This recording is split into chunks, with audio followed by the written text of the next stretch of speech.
আপনাদের বাড়ি থেকে কি আর কেউ যাচ্ছে আমাদের সাথে? হ্যাঁ, আমার নাতনি যাবে। বুবু, হ্যাঁ ঠাম্মি, এই যে ও যাবে, ও যাবে। আচ্ছা, কিন্তু কাকু ঠাম্মা বাবা কিন্তু বারবার বলে দিয়েছিলেন যে আপনাদের বাড়ি থেকে যেন সবাই যায়, ওরও ভালো লাগতো। আপনারা সকলে গেলে কমলিকার কিন্তু ভালোই লাগবে, তাই না? আসবেন কিন্তু। চলো কমলিকা, চলো, গাড়িতে উঠতে হবে তো, চলো।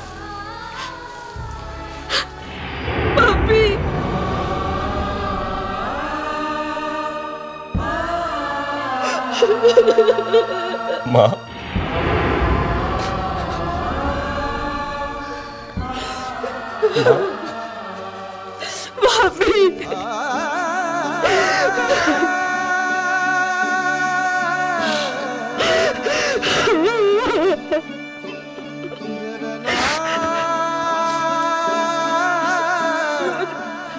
রোজ মনে করে প্রেশারের ওষুধ খাবে আর একদম রাত জাগবে। আর তো আমাকে কি হবে ভাবে, এসব মনে করিয়ে দেবে না। আর তোকেও সারাক্ষণ পোকে ধমকে শাসন করে বাড়িটাকে অস্থির করে রাখে। জানো উঠছি, আমি আমার এই মেয়েটাকে যতটা ভয় পেতাম আর কাউকে আমি এত ভয় পাইনি কখনো। জানো, সবসময় ওর ভয়ে আমি তটস্থ হয়ে থাকতাম। কোথাও গিয়ে একটু দেরি করলেই বারে বারে ফোন, কোথায় আছো বাপি? আমি না খেয়ে বসে আছি বাপি, আমি না খেয়ে বসে আছি। আর তোকে এভাবে বলবে না রে বাবা, কেন তোকে মন খারাপ করবেন না আঙ্কেল। আপনার যখনই মনকে দেখতে ইচ্ছে করবে আপনি চলে আসবেন আমাদের বাড়ি। আমার মেয়ে বলে বলছি না, ও খুব লক্ষ্মী মেয়ে বাবা। তুই কখনো ওকে ভুল বুঝো না, কখনো ওর মনে আঘাত দিও না। সবকিছু সহ্য করতে পারে, কিন্তু যাকে ভালোবাসে তার কাছ থেকে কোনো আঘাত সইতে পারে না। আপনি নিশ্চিন্তে থাকুন, মন আর আমার মধ্যে এরকম ভুল বোঝাবুঝি কোনোদিন হবে না, আমি কথা দিলাম। কাকাবাবু, কি আর বলবো, আমরা এক্ষুনি রওনা দিই। আসলে এতবার বাড়ি থেকে ফোন আসছে না, এক্ষুনি বেরোতে হবে। হ্যাঁ, যেতে যখন হবে তখন আর আটকাবো না। এসো মা, এসো। আসি।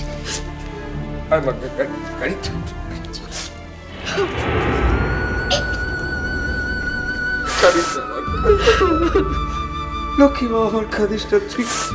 তুই এত কাঁদি, আমি কি করি বলতো?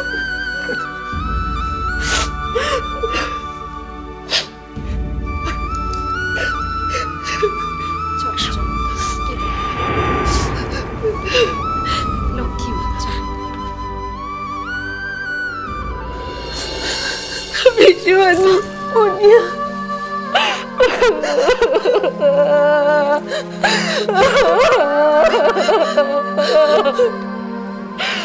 বিজুয়ানি, চুপ কর। আমি যাই বিজুয়ানি, যাই বলতে নেই, বলাসি।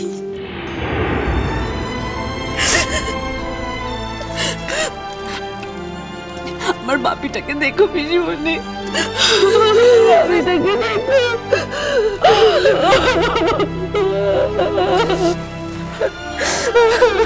চুপ চুপ,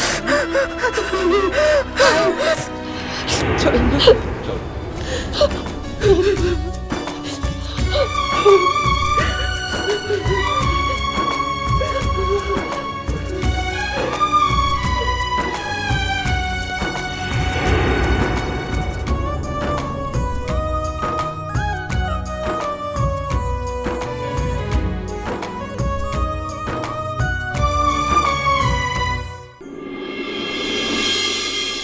পলু, পলু, দীপু, বাড়িটাও হয়েছে তেমন, কারুর কোনো ব্যাপারে কোনো মাথা ব্যথা নেই।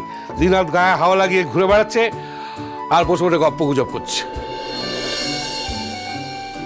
ইয়ে দাদা, তুমি আবার নেমে আসলে কেন বলো তো? কালকে এত রাত হয়েছে তোমার শুতে, একটু বিশ্রাম করলে পারতে।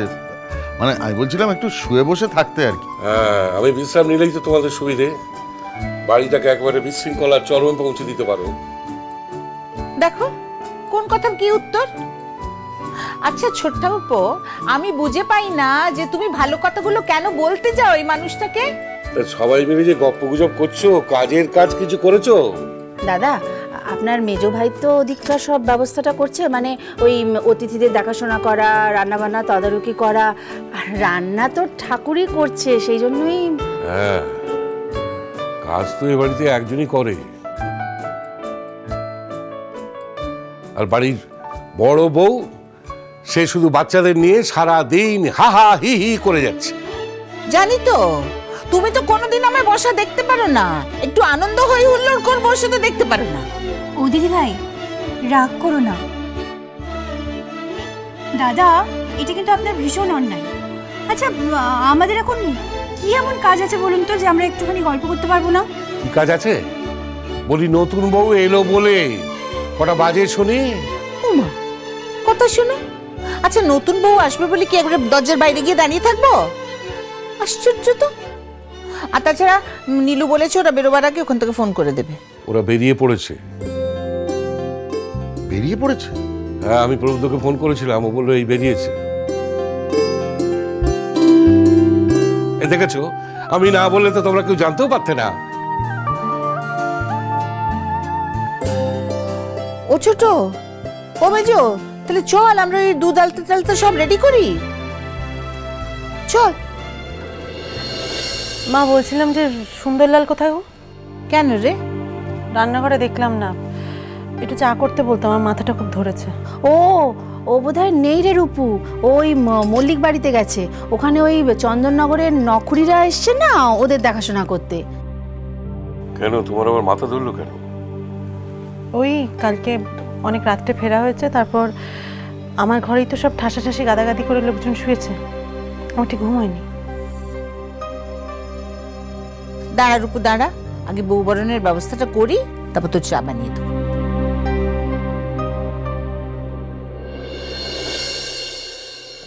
আমার একটু চা হলে মন্দ হয় না।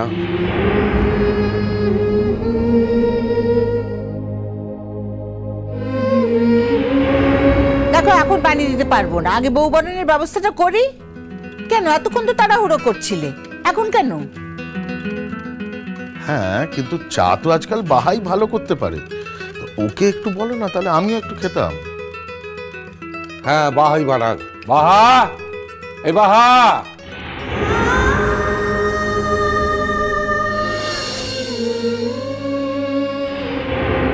বাহা, এই বাহা কোথায় গেলি? বাহা, দেখেছো কোনো সারা শব্দ নেই, কোথায় যে যায়। দাদা, হ্যাঁ? আমি না ওকে একটু আগে দেখেছিলাম ওই উঠোনে বসে থাকতে, ওই মারাং বুড়ুর কাছে। আমার মনে হয় পুজো টুজো কিছু করছে। পুজো টুজো করছে? পুজো যখন তখন করলেই হলো, তার কোনো সময় নেই। দাঁড়া, দেখাচ্ছি মজা।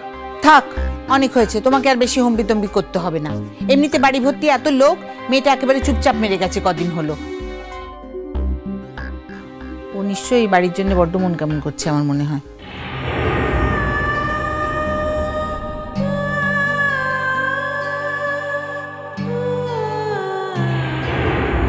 দেখো, ওসব মন খারাপ টারাপ আমি বুঝি না। আমি চিৎকার করে গলা ফাটিয়ে ডাকছি আর ও শুনতে পাচ্ছে না, এইভাবে ইগনোর করছে আমাকে। আমাকে কি ভাবছে, যে হাতের মুঠে পুড়ে ফেলেছে? হ্যাঁ, সারা পাড়ার লোক শুনতে পেল আর ও পেল না। বাহা, এই বাহা, দেখেছিস, এই চিৎকার চেঁচামেচি করে বেটা একশা কাণ্ড করবে। যাই এবার দেখি গে। এই মেয়ে, আমি যে তখন থেকে ডাকছি শুনতে পাচ্ছিস না? ভুল কিনে? ভুল কিনে? আমি যে ডাকছিলাম শুনতে পেয়েছিস কিনা পাসনি? পেয়েছিলাম। তাহলে সারা দিসি কেন? দেখো, আবার চুপ করে আছে, সাহস তো বড় কম নয়। হ্যাঁ, সারা দিসি কেন? মারাঙ্গুড়ের সামনে বসেছিলাম তার লিখে। মারাঙ্গুরুর সামনেটা বসেছিলাম তার দিকে? মারাঙ্গুরুর সামনে বসে থাকার কোনো সময় নেই, যখন তখন বসে থাকলেই হলো।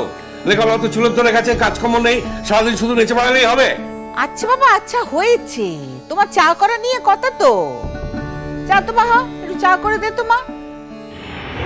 এক্ষুনি বউ আসবে না, তাই জন্য আমাদের সব গোছ গাছ করতে হবে। যা।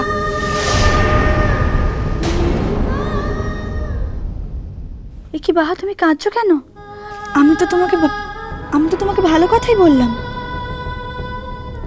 আমি তো সিটই করতে চেয়েছিলাম রে দিদিমণি। তাহলে কেন করছো না?